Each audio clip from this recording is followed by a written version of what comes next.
اور یہ اندرونی معاملہ آپس میں مل بیٹھ کر ہی حل ہو جانا چاہیے تھا. انہیں قومی اسمبلی کے اجلاس کے دوران اس طرح کا رویہ نہیں رکھنا چاہیے تھا, حکومتی ارکان سے اس طرح کی مدد نہیں مانگنی چاہیے تھی, اس طرح کا نعرہ اور اس طرح کا سوال نہیں کرنا چاہیے تھا کہ مجھے کیوں نکالا. اور جس طرح سے ان کا مذاق اڑایا گیا, میں سمجھتا ہوں کہ انسلٹ کی گئی, کہے لگائے گئے, تالیاں بجائی گئیں, نعرے مارے گئے, تو یہ میرے نزدیک توہین ہے. میں سمجھتا ہوں کہ مروت صاحب کو ایسا نہیں کرنا چاہیے تھا. اب بات کریں گے عمران خان صاحب کی. اوپن خط, کھلا خط. پہلے ایک خط لکھ دیا چیف آف آرمی سٹاف کے نام پہ, دوسرا خط لکھ دیا, اور اب انہوں نے تیسرا خط لکھ دیا. میں سمجھتا ہوں کہ یہ کوئی عاشقی مشوقی والا سین چل رہا ہے کہ بار بار خطوط کا لکھنا, بار بار یہ کھلا خط لکھنا. اور دوسری طرف سے چیف آف آرمی سٹاف کا یہ کہنا ہے کہ جی عمران خان کا مجھے کوئی خط نہیں ملا, اگر مجھے خط مل بھی گیا وہ میں وزیر اعظم کو بھیج دوں گا اور میں اسے کھول کر بھی نہیں دیکھوں گا.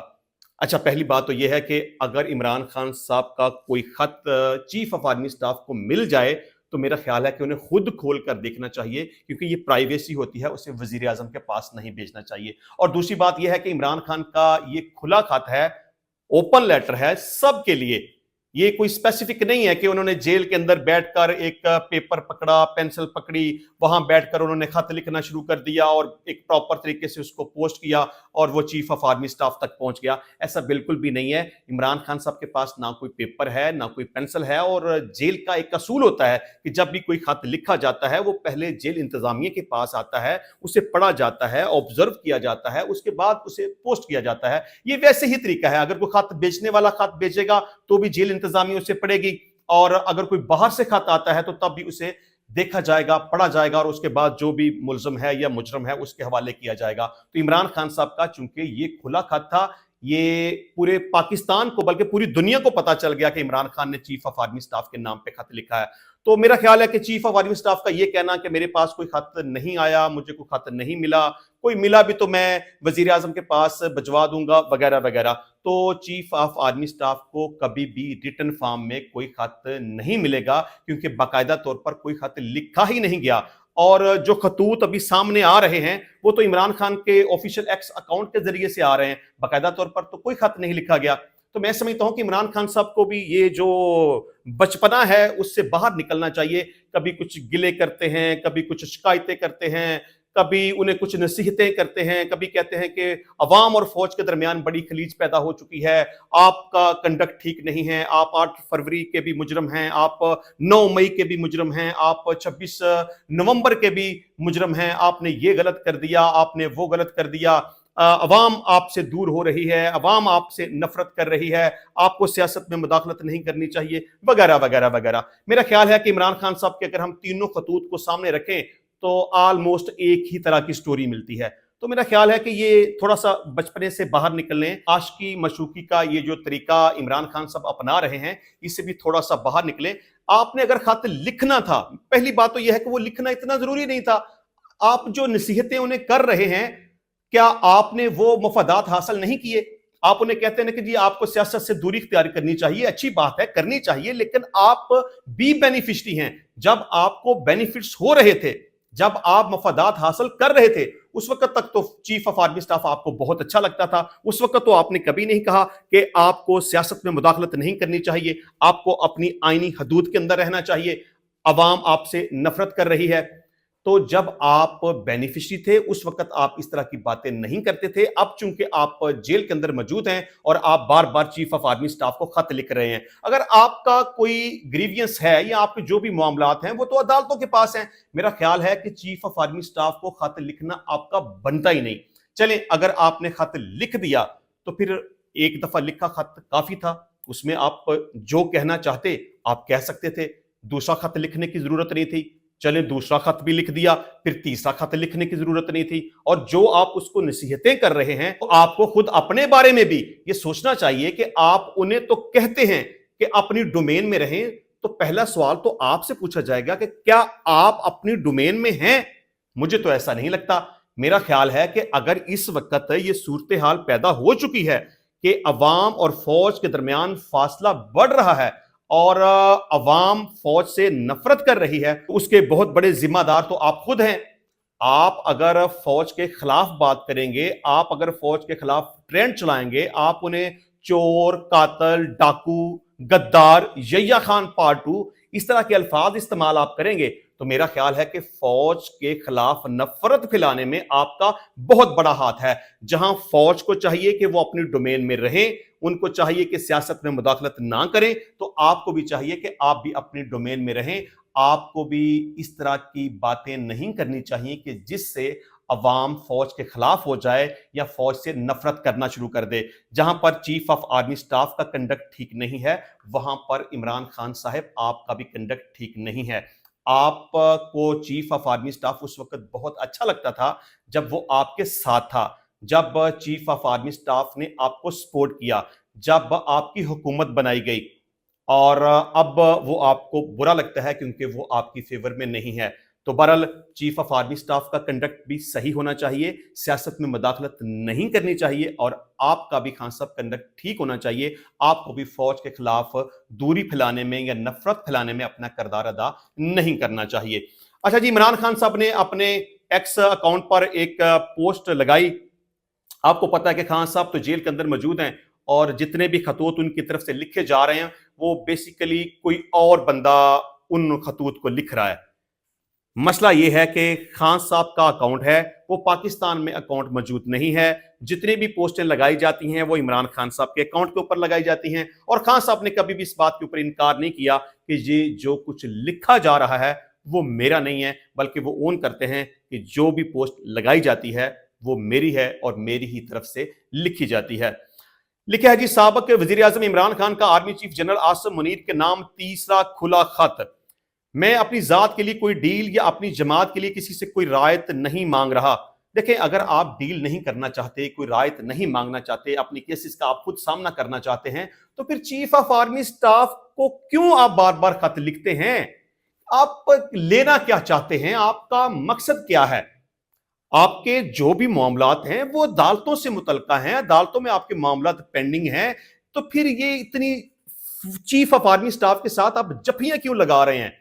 کیوں بار بار آپ ان سے رابطے میں آتے ہیں، ان سے گلے گزاریاں کرنا، شکایتیں کرنا، میرے ساتھ یہ غلط ہو گیا، میرے ساتھ وہ غلط ہو گیا، آپ کو ایسا نہیں کرنا چاہیے، اس طرح عاشق مشوق کرتے ہیں کہ تم نے میرے ساتھ یہ کر دیا، تمہیں نے یہ غلط کر دیا، تمہیں میرے ساتھ ایسا نہیں کرنا چاہیے تھا، تمہیں میرا دل نہیں توڑنا چاہیے تھا۔ میں تو یہ سمجھتا ہوں کہ آپ چیف آف آرمی سٹاف کے ساتھ وہ محبت کی پنگیں بڑھا رہے ہیں، اور تو کچھ بھی نہیں ہے۔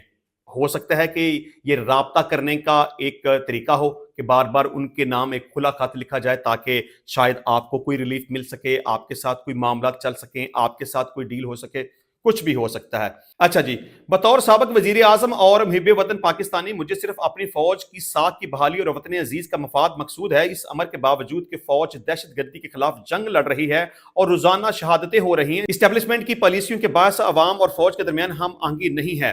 میں آئی ایس پی آر سے کہتا ہوں کہ جھوٹا بیانیہ نہ دیا کریں۔ بار بار یہ کہنا کہ فوج سیاست میں مداخلت نہیں کرتی قوم کی عقل کی توہین ہے۔ سوشل میڈیا کے اس دور میں کوئی چیز نہیں چھپ سکتی۔ ملک کا بچہ بچہ واقف ہے کہ آرمی چیف ہی اس ملک کا نظام چلاتے ہیں۔ انتخابات میں داندلی ہو یا اراکین پارلیمنٹ کی خرید و فروخت، عدلیہ کی تباہی ہو یا عوامی رائے دہی پر قدغن کے کالے قانون، نہ صرف ہماری باشعور قوم بلکہ عالمی برادری کو بھی معلوم ہے کہ اس کے پیچھے کون سے نامعلوم ہاتھ کار فرما ہیں۔ لہٰذا میری ان سے گزارش ہے کہ غلط بیانی سے گریز کیا کریں، کیونکہ یہ صرف من حیث الادارہ فوج کی بدنامی کا سبب بنتی ہے۔ میں 5 نکات پر روشنی ڈالوں گا جس کی وجہ سے پاکستان آج تباہی کے دہانے پر کھڑا ہے۔ نمبر 1، داندلی زدہ انتخابات کے ذریعے قوم کی جانب سے مسترد شدہ چہروں کو ملک پر مسلط کرنا۔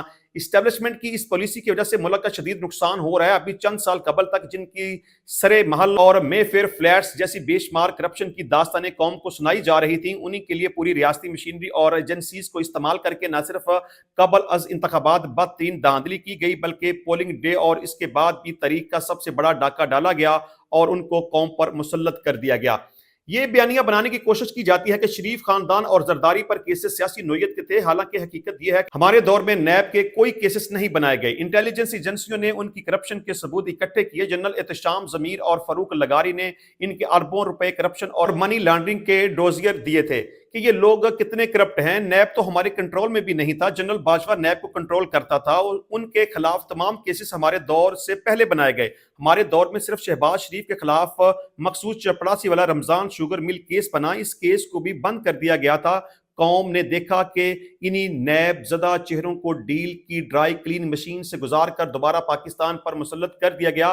نیب ترامیم کے ذریعے NRO دینے کے اس عمل سے ملکی معیشت کو 1100 ارب روپے کا نقصان ہوا. اس فراڈ کے تانے بانے ملائیں تو تمام کٹ پتلیوں کی ڈوریاں ایک ہی ہاتھ کی طرف جاتی ہیں اور اس کا سارا نزلہ فوج پر گر رہا ہے. نمبر 2، جمہوریت کا خاتمہ. جمہوریت اخلاقیات پر چلتی ہے. حکومت کے پاس اخلاقی قوت ہو تو ہی جمہوریت چل سکتی ہے. 30 سال لگا کر پاکستان میں رفتہ رفتہ جمہوریت کی کچھ بحالی ہوئی تھی. عدلیہ مسلسل جدوجہد سے خود مختار ہوئی تھی اور میڈیا کچھ آزاد ہوا تھا اور ملک بہتری کی طرف جا رہا تھا. لیکن پہلے سازش سے ہماری حکومت کو ہٹایا گیا، پھر نہ صرف ایک جعلی حکومت کو مسلط کیا گیا بلکہ ان کو دوبارہ ملک پر مسلط کرنے کے لیے آئین توڑا گیا. انتخابات ملتوی کیے گئے. الیکشن سے پہلے ہر حربہ آزمایا گیا. قاضی فائد عیسیٰ کے ذریعے ہمارا نشان چھینا گیا. ہمارے ترجیحی امیدواروں کو میدان سے ہٹوایا گیا، حتیٰ کہ الیکشن کمپین تک نہیں کرنے دی گئی. یہ سب کرنے کے باوجود جب الیکشن میں پاکستانی عوام نے ہمیں 2/3 سے بھی زیادہ نشستوں پر کامیاب کیا تو فارم 47 کے ذریعے رزلٹ تبدیل کر کے صرف 17 سیٹیں جیتنے والی پارٹی کو ملک پر مسلط کر دیا. اور اس انتخابی فراڈ کو چھپائے رکھنے کے لیے اور تحریک انصاف کو کچلنے کی کوشش میں جمہوریت کو مکمل طور پر پاؤں تلے رون دیا گیا. الیکشن آڈٹ کے خود مختار ادارے پتن کی رپورٹ اس سلسلے میں سب کی آنکھیں کھولنے کے لیے کافی ہے کہ کیسے اس ملک میں جمہوریت کا نقصان کر کے دھاندلی کے 64 نئے طریقے اپنائے گئے. میڈیا پر بدترین قدغنیں لگا کر اور انسانی حقوق کو پامال کر کے جمہوریت کے تمام ستونوں کو برباد کر دیا گیا ہے.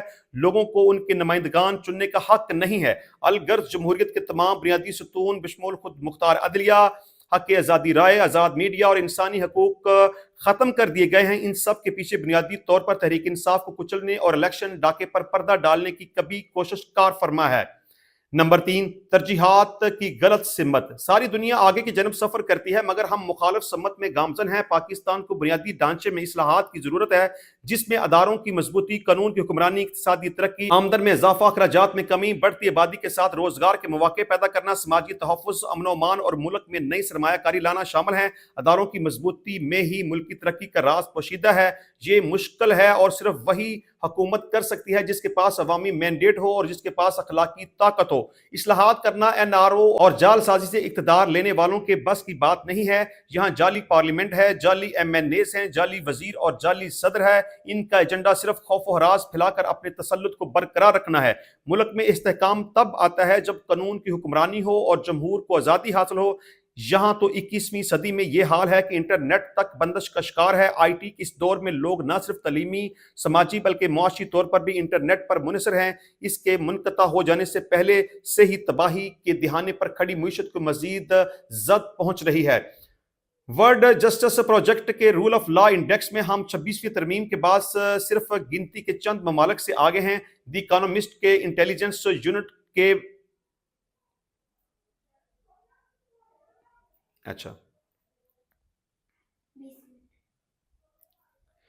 دی اکانومسٹ کے انٹیلیجنس یونٹ کے ڈیموکریسی انڈیکس میں ہم ہائبرڈ نظام سے آمرانہ نظام کی جانب گامزن ہیں. اسی طرح ملک میں امن صرف تب آئے گا جب اپنے پڑوسی ممالک سے تعلقات کی پالیسیوں کو بہتر کریں گے اور پاکستان کے مفادات کو سامنے رکھ کر پالیسیاں بنائیں گے. ہماری افغانستان کو لے کر پالیسی سنجیدہ نہیں ہے. اس کی وجہ سے ہمیں دہشت گردی کے بڑھتے ناسور کا سامنا ہے. نمبر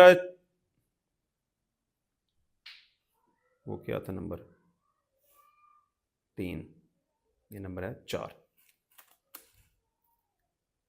نمبر 4، ہنرمند پاکستانیوں اور سرمایہ کی ملک سے باہر منتقلی. پاکستان میں جاری ظلم و جبر کے ماحول اور لا قانونیت سے عوام شدید مایوس ہے. سرمایہ کار اور ہنرمند افراد جوک در جوک بیرون ملک منتقل ہو رہے ہیں. 2 سال کے عرصے میں تقریباً 17 لاکھ افراد کے بیرون ملک منتقل ہونے سے ملکی معیشت کو اندازاً 15 سے 20 ارب ڈالرز کا نقصان ہو چکا ہے. معاشی عدم استحکام اپنی انتہا پر ہے. گروتھ ریٹ 0 ہے اور پاکستان میں سرمایہ کاری نہ ہونے کے برابر ہے. ملک میں غربت اور بے روزگاری عروج پر ہے. لوگ ہر حال میں ملک سے باہر جا رہے ہیں. آئے روز لوگوں کے ڈوبنے کی خبر آتی ہے جس سے ثابت ہوتا ہے کہ ملک میں مایوسی کس قدر عروج پر ہے. نمبر 5، ملک میں انسانی حقوق کی پامالیاں. ملک میں ہاتھ جانب فسطائیت کا بازار گرم ہے، بنیادی انسانی حقوق کی معطلی اور حرمتوں کی پامالی سمیت وہ سب کچھ ہو رہا ہے جو مشرقی پاکستان میں کیا گیا تھا اور سقوط ڈھاکہ جیسا ثانیہ وقوع پذیر ہوا۔ 8 فروری کو ایک بار پھر ہمارے احتجاج کو ناکام بنانے کی کوشش میں ملک بھر میں چھاپے مار کر چادر چار دیواری کا تقدس پامال کیا گیا۔ یہ سلسلہ اب تک جاری ہے۔ پنجاب پولیس شاہ سے زیادہ شاہ کی وفادار بن کر بدماشی پر اتری ہوئی ہے۔ وزیر آباد میں پولیس نے ہمارے ایک کارکن کا جنازہ تک نہیں پڑھنے دیا۔ 9 مئی اور 26 نومبر جیسے سانحات میں ریاست کی جانب سے کی جانے والی انسانی حقوق کی سنگین پامالیوں پر بھی کوئی ایکشن نہیں ہوتا تو اس ملک میں کسی کو انصاف ملنا ممکن نہیں ہے۔ 9 مئی اور 26 نومبر کو ہمارے نہتے جمہوریت پسند کارکنان پر ظلم و تشدد کی انتہا کر دی گئی، پرامن شہریوں پر سیدھی گولیاں چلا کر شہید کیا گیا۔ سیاسی انتقام کی آڑ میں 3 سال میں 1 لاکھ سے زائد مرتبہ شہریوں کے گھروں پر چھاپے مارے گئے، ہمارے 20,000 سے زائد ورکرز اور سپورٹرز کو گرفتار کیا گیا اور سینکڑوں کو اغوا کر کے تشدد کا نشانہ بنایا گیا۔ ہزاروں بے گناہ لوگوں کو کئی ماہ جھوٹے کیسز میں جیلوں میں رکھا گیا، لوگوں سے سیاست کرنے کا حق چھینا گیا، سویلینز کو ملٹری حراست میں دے کر تشدد کا نشانہ بنایا گیا۔ بلوچستان میں جو انسانی حقوق کا حال تھا اب پورا ملک اس کی لپیٹ میں ہے۔ میرے کیسز کے لیے پاکٹ ججز بھرتی کیے جا رہے ہیں، میرے وکلاء کو جیل ٹرائل میں جانے نہیں دیا جاتا اور صحافیوں کو بھی اپنی من مرضی سے اندر بھیجا جاتا ہے۔ یہ سب اس وجہ سے ہے کیونکہ پاکستان میں 26ویں آئینی ترمیم کے بعد نظام عدل کا مکمل طور پر جنازہ نکل چکا ہے اور جس کی لاٹھی اس کی بھینس کا قانون چل رہا ہے۔ لوگوں سے جینے کا حق چھینا جا رہا ہے۔ اس دلدل سے جب تک پاکستان کو نہیں نکالا جائے گا تب تک ملک آگے نہیں بڑھے گا۔ مندرجہ بالا نکات پر غور و خوض اور اس کی روشنی میں اسٹیبلشمنٹ کا اپنی پالیسیوں کو فوری تبدیل کرنا وقت کی ضرورت ہے تاکہ بطور ادارہ فوج کی بدنامی کا عمل رک سکے۔ ملک کی خزانہ لوٹ کر بیرون ملک ڈیر لگانے والی اشرافیہ کا کیا ہے؟ وہ تو اگلی پرواز سے ملک سے نکل جاتے ہیں۔ پورا نظام اور اس کی توانائیاں اس ٹولے کو بچانے پر صرف کرنے کی بجائے اپنی ترجیحات درست کرنے اور ان 24 کروڑ پاکستانیوں کا سوچنے کی ضرورت ہے جن کا جینا مرنا پاکستان میں ہے۔